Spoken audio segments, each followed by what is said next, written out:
तो अभी तक हम स्टाइक्योमेट्री दोष के बारे में बात कर चुके हैं, जो हमारा दूसरा दोष है। स्टाइक्योमेट्री दोष में भी हमने 4 प्रकार के दोष देखे थे। एक था रिक्तिका दोष, अंतराकाशी दोष, ठीक है, शॉटकी दोष और फ्रैंकल दोष, ठीक है। अब हम बात करेंगे दूसरा जो हमारा है, अशुद्धता दोष। इस दोष के अंतर्गत क्या होगा कि यदि हम SrCl2 की मतलब थोड़ी सी मात्रा को NaCl के क्रिस्टल के साथ में अगर हम मतलब NaCl के साथ में अगर हम इसे क्रिस्टलीकरण करते हैं, इसका समझ रहे हो मतलब देखिए, हमने क्या किया कि NaCl लिया, जिसका हम क्या कर रहे हैं, क्रिस्टलीकरण का मतलब हम इसे ठोस अवस्था में ठोस बना रहे हैं, ठीक है। तो अगर उसको हम SrCl2 की अल्प मात्रा के साथ में लेते हैं, मतलब हमने इसमें क्या किया कि थोड़ा सा SrCl2 भी ले लिया, तो क्या होगा, जब ये क्रिस्टलीकृत होगा तो इसमें क्या होगा, जैसे इस तरीके से ये एक ठोस बन गया, ठीक है। यहाँ पे क्या है, Na+ है एक तरफ, फिर Na+, फिर Cl-, ठीक है। इस प्रकार से पूरा क्रिस्टल बना हुआ है, Cl-, Na+,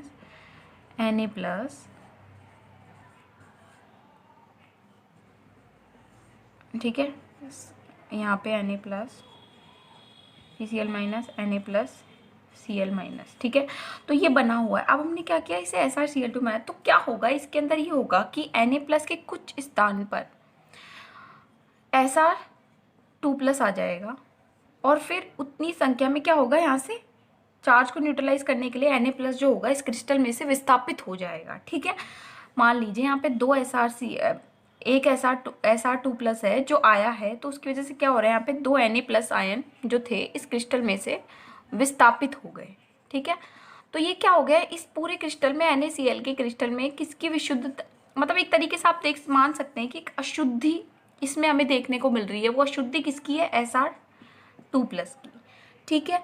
अब इसका क्या होगा कि ये इसका अगर एक और एग्जाम्पल की अगर हम बात करें तो वो होता है कि हमने क्या किया, CdCl2 को AgCl के क्रिस्टलीकरण में हमने थोड़ी सी इसकी मात्रा को मिला दिया, ठीक है। तो हम ये अशुद्धता देख सकते हैं, क्रिस्टल में Sr2+ आ गया और जो Na+ है वो इसमें से विस्थापित हो गया। तो इस प्रकार के दोष अगर आपको देखने को मिलते हैं तो उसे हम बोलते हैं अशुद्धता दोष, ठीक है। तो यहाँ पे हमने अशुद्धता दोष कंप्लीट हो चुका है आपका। अब है हमारा तीसरा, नॉन स्टाइक्योमेट्री दोष। हमने स्टाइक्योमेट्री दोष के अंदर ये बात की थी कि जो स्टाइक्योमेट्री दोष होते हैं वे क्या करते हैं, उसकी स्टाइक्योमेट्री को परिवर्तित नहीं करते हैं, ठीक है। लेकिन नॉन स्टाइक्योमेट्री जो दोष हैं, नॉन स्टाइक्योमेट्री दोष के अंदर इसकी स्टाइक्योमेट्री जो है वो परिवर्तित हो जाती है, स्टाइक्योमेट्री दोष, ठीक है। ये क्या कर देते हैं, ये किसी भी ठोस की या क्रिस्टलीय ठोस की क्या कर देंगे, ये उसकी जो स्टाइक्योमेट्री है उसको परिवर्तित कर देंगे। अब ये दोष भी 2 प्रकार के होते हैं, ठीक है। एक तो होता है धातु आधिक्य,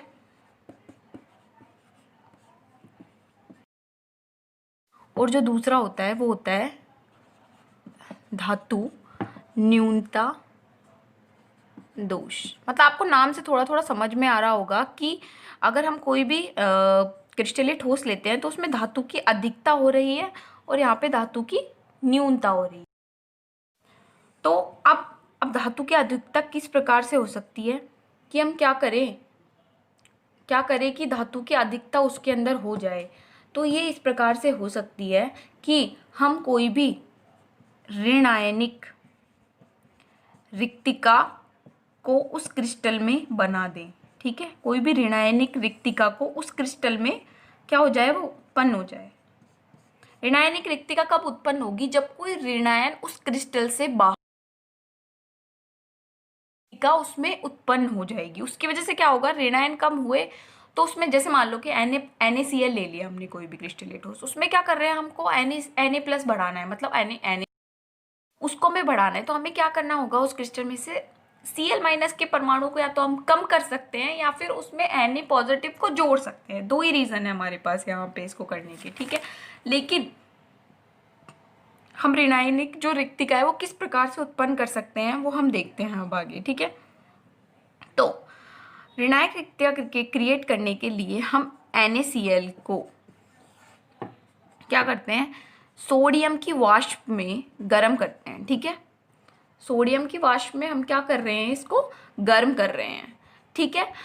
तो क्या होगा, गर्म करने पर NaCl जो ठोस है उसकी सतह पर, मान लीजिए ठोस है, इसकी सतह पर क्या होगा, Na जो है इस प्रकार से आ जाएगा, ठीक है, इस प्रकार से जमा हो जाएगा। तो एक बार ये बनाती हूँ ताकि आप लोगों के अच्छे से समझ में आए, ठीक है। जैसे मान लीजिए मैंने ले लिया एक ही, ठीक है, ये है ठोस जिसमें Na+ आयन, ऐसे Cl- Na+, ठीक है, से इसको हम गर्म कर रहे हैं सोडियम वाष्प के अंदर। तो क्या हो रहा है यहाँ पर, इसके ऊपर सोडियम सोडियम सोडियम इस प्रकार से आके आ गया, ठीक है। अब क्या हो रहा है, यहाँ सोडियम आने की कि अंदर से Cl जो है क्लोरीन अपना एक इलेक्ट्रॉन के साथ, मतलब इस प्रकार से Cl- जो होगा वो ऊपर आएगा, ठीक है। Cl ऊपर आएगा और इस Na के साथ में रिएक्ट करके NaCl बना लेगा, ठीक है। Cl आया और उसने क्या किया, बना लिया। यहां से क्या हुआ, इस सोडियम ने एक इलेक्ट्रॉन को त्याग किया और वो इलेक्ट्रॉन जो है वो इस क्रिस्टल के अंदर आ गया और यहाँ पर Cl की जगह पे वो इलेक्ट्रॉन रह गया। देखिए समझने की कोशिश कीजिए कि पहले यहाँ क्या था, Cl- था, ठीक है। अब क्या हुआ, Cl- खुद, क्योंकि यहाँ पे सतह पे तो इसने सोडियम से रिएक्ट किया और NaCl बना लिया। अब सोडियम क्या था, इसके पास एक इलेक्ट्रॉन था, तो इसने क्या किया, एक इलेक्ट्रॉन जो था अपना वो त्यागा और NaCl बना लिया। वो त्यागने के बाद जो इलेक्ट्रॉन है वो इस क्रिस्टल के अंदर आके इस प्रकार से उस रिक्तिका में आ गया और इसको हम बोलते हैं F सेंटर। क्या बोलते हैं इसे, F केंद्र। जहां पे ये इलेक्ट्रॉन आप देख रहे हैं इसको हम बोलते हैं F केंद्र। और अब जो ये क्या होगा, अब अगर हम इस क्रिस्टल पर किसी प्रकार का प्रकाश डालते हैं, ठीक है, प्रकाश अगर हम डालेंगे तो ये इलेक्ट्रॉन क्या करेगा, ऊर्जा को अवशोषित करेगा और उत्सर्जित हो जाएगा। उत्सर्जित होने पर ही क्या करेगा, पीला कलर शो करेगा। कौन सा कलर, पीला कलर। अर्थात अगर हम ये जो प्रोसेस देखते हैं तो हम देखते हैं कि हमें कलर देखने को मिलता है। और जैसे अगर आप बोलोगे ना कि सोडियम क्लोराइड को अगर हम सोडियम की वाष्प में गर्म करते हैं तो हमें पीला कलर देखने को मिलता है। तो पीला कलर जो होता है वो ठीक है। तो ये हो गई धातु आदि के। अब धातु आदि के किस प्रकार हो गया, Cl- गया लेकिन उसकी जगह क्या है, इस पर इलेक्ट्रॉन है। तो यहाँ पे क्या होगा, सोडियम ज्यादा हो गया। आप देख सकते हैं 3 सोडियम है और 2 क्लोराइड है इसमें। तो यहाँ पे क्या हो गया, ये धातु आधिक्य दोष, ठीक है, जो कि ऋणायन रिक्तिका के कारण उत्पन्न हुआ है, ठीक है। तो अब इसके और भी एग्जाम्पल, जैसे इसके और भी एग्जाम्पल हैं। जैसे पहला हमने देखा कि NaCl को सोडियम की वाष्प के साथ में हमने क्या किया, गर्म किया, तो हमें पीला कलर देखने को मिलेगा, ठीक है। उसी प्रकार से अगर हम LiCl को लिथियम की वाष्प में गर्म करते हैं तो हमें गुलाबी कलर देखने को मिलता है, ठीक है। उसी प्रकार से हम KCl को के वाष्प के अंदर गर्म करते हैं तो हमें क्या देखने को मिलता है, बैंगनी कलर। तो ये कुछ कलर है जो मिलते हैं। F सेंटर से क्वेश्चन कई बार पूछे जा सकते हैं कि आपका F जो केंद्र है वो किस प्रकार उत्पन्न होता है और किस प्रकार के दोष, ये किस प्रकार का दोष है, ठीक है, ये पूछ सकता है, ठीक है। तो आपको ये याद रखना, ये समझ में आ जाना चाहिए जो है वो उत्पन्न हुआ है। क्या हुआ है कि हमने क्या किया, सोडियम जो है NaCl जो है उसको हमने क्या किया, क्रिस्टल के ऊपर Na+ जो है वो जमा हो गया, ठीक है, सतह पर आ गया वो। उससे क्या हुआ कि अंदर से क्लोराइड जो आयन है वो सतह पर आकर Na+ के साथ Na के साथ में रिएक्ट किया, प्लस के साथ Na के साथ में रिएक्ट किया है। Na जब रिएक्ट करेगा तो अपना एक इलेक्ट्रॉन देगा, ठीक है, तभी वो रिएक्ट कर सकता है, तो NaCl बनाएगा। और वो इलेक्ट्रॉन क्या है, उस क्रिस्टल के अंदर आके उस रिक्तिका में हमें देखने को मिलता है, ठीक है। उसको हमने क्या बोला, F केंद्र, ठीक है। और उसकी वजह से यहाँ पे क्या हो रहा है, जब भी हम कोई प्रकाश डालेंगे तो वो क्या करेगा, ऊर्जा से अवशोषित हो। NaCl के केस में पीला कलर देखने को मिलेगा, लिथियम के केस में गुलाबी, और ACl के केस में हमें बैंगनी कलर देखने को मिलेगा, ठीक है। तो ये हो गया इस प्रकार से धातु आधिक्य दोष का, ये था पहला पॉइंट। दूसरा, हम किस प्रकार से धातु आधिक्य देखने को हमें मिल सकता है, अगर कोई अतिरिक्त धनायनों, मतलब धनायन की अंतराकाशी स्थलों में उपस्थिति से, यहाँ पर हमने क्या किया था, ऋणायन को हटाया था। हम ये भी तो कर सकते हैं ना कि उसमें एक्स्ट्रा धनायन मिल जाए हमें देखने के लिए, ठीक है। तो क्या होता है ना, रूम टेम्परेचर पर, एग्जाम्पल है इसका ZnO, ठीक है। तो हम देखते हैं इस ZnO में रूम टेम्परेचर पर जब हम हैं, क्या किया हमने, इसको गर्म किया, तो यहाँ पे ये Zn2+ और +12O2, मतलब इसमें, ठीक है, कुछ ऑक्सीजन निकल जाती है इसमें से, ठीक है। तो उससे क्या होता है, क्रिस्टल में जो Zn है उसका क्या हो जाता है, आधिक्य हो जाता है, ठीक है। तो ये जो Zn है वो अंतराकाशीय स्थल में चले जाते हैं। किस प्रकार से चले जाएंगे, अब ये कि मान लीजिए कोई क्रिस्टल है, इस प्रकार से कोई भी क्रिस्टल है, ठीक है, ये क्रिस्टल था, अब हमने इसको क्या किया, गर्म कर दिया, तो इससे क्या हुआ कि ऑक्सीजन जो है बाहर निकल गई, ठीक है, ऑक्सीजन है वो बाहर निकल जाती है, और उससे क्या होता है कि यहाँ पर Zn+2 का जो है वो आधिक्य हो जाता है। और अब इसका जो फॉर्मूला है वो इस प्रकार से हो जाएगा, Zn+xO, ठीक है। यहाँ पे Zn की क्या हो गई, अधिकता हो गई, तो ये क्या है, हमें अंतराकाशीय स्थल में Zn जो है वो देखने को मिल सकते हैं, ठीक है। तो ये हो गया हमारा धातु आधिक्य दोष। अब हम आ जाते हैं धातु न्यूनता दोष पर, कि धातु न्यूनता दोष किस किस में पाए जाते हैं, ठीक है। अब हम बात करते हैं धातु न्यूनता दोष की, ठीक है। देखिए, ऐसे कई ठोस होते हैं जिनमें स्टाइक्योमेट्री संगठन का जो बनना है ना बहुत कठिन होता है। मतलब मान लीजिए स्टाइक्योमेट्री संगठन का मतलब हो गया यहाँ पे कि उसकी स्टाइक्योमेट्री ऐसे है कि मान लीजिए मैं एग्जांपल लेती हूँ FeO का, ठीक है। जो FeO होता है ना, माना तो ये जाता है कि FeO जो है उसमें क्या है, ये दोनों 1:1 में है, ठीक है, इस प्रकार से ये बन रहे हैं। लेकिन ये जो क्रिस्टलीय ठोस है ये इस प्रकार से नहीं देखने को मिलता। इनमें इस जो बात है उसमें क्या होता है, इनमें स्टाइक्योमेट्री अनुपात जो है वो चेंज हो जाता है। इसमें धातु की मात्रा जो होती है वो कम हो जाती है। और वो कम किस प्रकार से हो जाती है, ऐसे कि जैसे मान लीजिए Fe में 0.95 ये हो गई और ऑक्सीजन कितना है 1।